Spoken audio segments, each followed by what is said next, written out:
Open your fridge right now, mentally. Cold milk. Leftovers from 3 days ago, still fine to eat. Ice, on demand, from a machine in the door, whenever you want it. In the middle of summer, in a heat wave, doesn't matter. Now picture a kitchen in Rome. August, no fridge, no freezer, meat starting to turn in a matter of hours in Mediterranean heat. And somehow, that same city had shops selling snow mixed with honey, and an emperor who had ice-cold desserts delivered to his table in the height of summer. Here's the promise. Rome actually had a cold food economy. Snow traders, ice storage facilities, an entire supply chain built to move frozen water across mountains before it melted. But the twist is that almost none of it existed to keep ordinary food safe. It existed almost entirely as a luxury. The way most Romans actually avoided food poisoning had nothing to do with cold at all. Let's start with where the ice actually came from.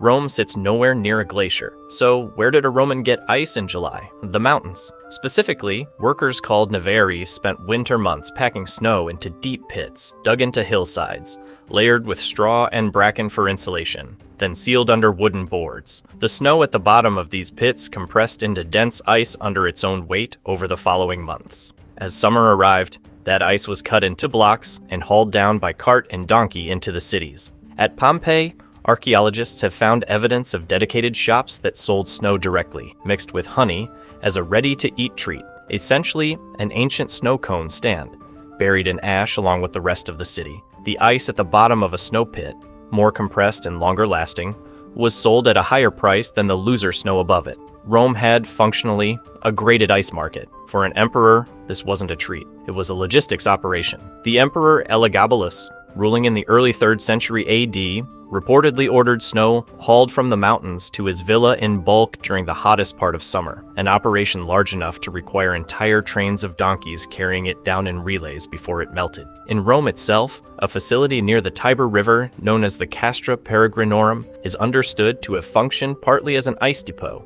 storing supply for imperial use. None of this worked without speed and insulation working together. Snow moved constantly downhill toward the city, packed in straw the entire way, because every hour in transit was an hour it was disappearing. This wasn't a stockpile sitting still. It was a continuous relay system, moving at the exact pace the melt allowed. But snow was expensive, seasonal, and required mountains nearby. Most cooling in Rome had nothing to do with it. Romans used shallow, unglazed terracotta pots called fria, filled with water and left in a shaded, breezy spot. Because the terracotta itself was slightly porous, water seeped through the walls and evaporated off the outer surface, and evaporation pulls heat with it, cooling whatever was left inside. It's the same basic physics as a modern swamp cooler, built entirely from a clay pot and moving air. The public bath complexes used a related principle at architectural scale. The frigidarium, the cold room of a Roman bathhouse, was positioned to stay shielded from direct sun and sometimes packed with snow, specifically to keep its plunge pool cold through the day. Cooling technology built directly into the city's most visited public buildings, available to essentially anyone who used the baths, not just the wealthy. Here's the part that matters more than any of the ice. Almost nobody preserved everyday food with cold at all. The real system was salt, fermentation, and turnover speed. Meat and fish were salted, dried, or smoked to pull out the moisture bacteria need to grow. The same principle behind the fermented fish sauce, garum, that sat in nearly every Roman kitchen. Wine, oil, and grain were stored in large sealed ceramic vessels called dolia, often buried partway in the ground, where the earth itself kept temperatures more stable than open air. And most households simply bought what they needed for that day or the next at a local market, because holding on to fresh food for a week wasn't the plan to begin with. Cold storage wasn't the backbone of Roman food safety. It was almost entirely absent from it for the vast majority of the population. The techniques that actually kept Rome fed, salt, fermentation, burial, buying fresh and often, required no mountain, no donkey relay, and no emperor's budget. Here's where it turns. Ice in Rome wasn't a food safety technology at all.